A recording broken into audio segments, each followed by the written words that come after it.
आखिर ये कौन है भारतीय महिला शहजादी खान जिनको यूएई में दी गई है मौत की सजा।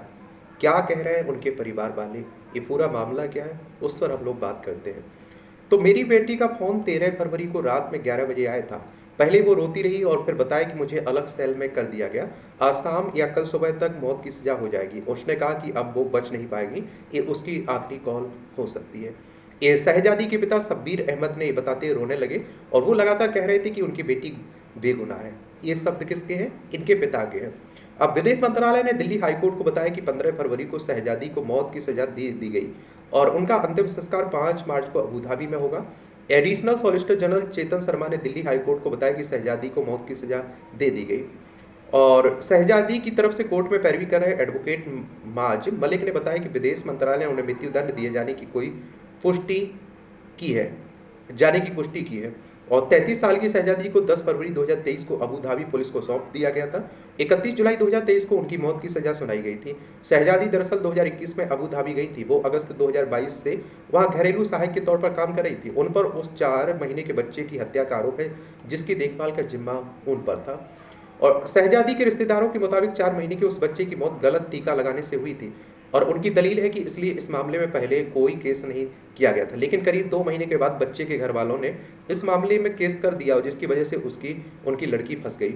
शहजादी के पिता शब्बीर के मुताबिक उनकी लड़की 15 दिसंबर 2021 को अबू धाबी गई थी। 7 दिसंबर 2022 को जिस बच्चे की वह देखभाल कर रही थी उसकी मौत हो गई और फिर 10 फरवरी 2023 को केस कर दिया गया। और जब शहजादी जेल में बंद थी तो बीबीसी ने मृतक बच्चे के पिता फैज अहमद से इस बारे में बात किया था। मृतक के पिता ने जवाब दिया था कि शहजादी ने मेरे बेटे को बेरहमी से और जानबूझकर मारा है और यूएई के अधिकारियों की जांच में साबित हो चुका है। एक अभिभावक के रूप में मैं मीडिया से अनुरोध करता हूं कि वो हमारे दर्द को महसूस करें। वहीं शहजादी के पिता का आरोप है कि उनकी बेटी को फंसाया गया है। शब्बीर का कहना है कि वह बच्चे के परिवार से मिलने के लिए आगरा भी गए थे लेकिन वे लोग उनकी कोई बात सुनने के लिए तैयार नहीं हुए। और शब्बीर कहते हैं कि मैं दिल्ली भी गया था विदेश मंत्रालय के अधिकारियों से मिलने, लेकिन कोई जवाब नहीं मिला। और ये आप देखिए शहजादी रोजगार और बेहतर इलाज की उम्मीद में संयुक्त अरब अमीरात की राजधानी अबू धाबी में गई थी। वो उत्तर प्रदेश के बांदा के गोरा मोगली गांव की रहने वाली है।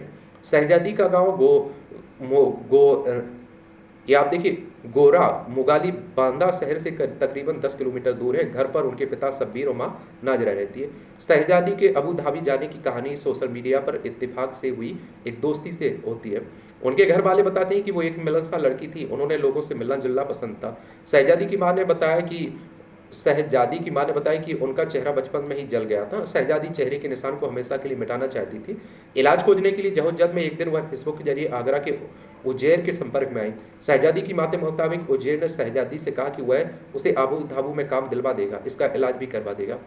शहजादी के पिता शब्बीर ने बताया कि शहजादी सोशल मीडिया के जरिए आगरा के जिस व्यक्ति के संपर्क में आई थी उस व्यक्ति ने उसे अपने रिश्तेदार के यहाँ काम करने के लिए अबू धाबी भेज दिया। शब्बीर के मुताबिक 2021 में आगरा के उज्जैन ने शहजादी को टूरिस्ट वीजा पर अबू धाबी भेजा था।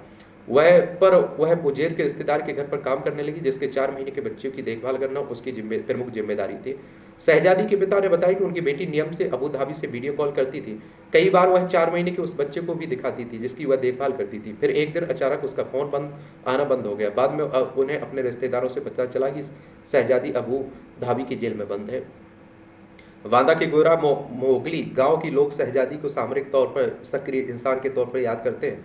गांव के मोहम्मद नईम ने बताया कि वो किसी भी काम के लिए मना नहीं करती थी। लोगों के राशन कार्ड से लेकर उनके छोटे मोटे सरकारी काम भी हुआ करा दिया करती थी। स्थानीय पत्रकार रानू अनवर रजा ने बताया कि गांव वालों की मदद के लिए वो तत्पर रहती थी। इस वजह से मीडिया के लोगों से उसकी जान पहचान थी। साधारण लड़की थी लेकिन अबू धाबी में क्या हुआ विश्वास करने योग्य नहीं है। तो ये कहानी है किसकी? भारतीय महिला शहजादी खान की, जिन्हें यूएई में मौत की सजा दे दी गई।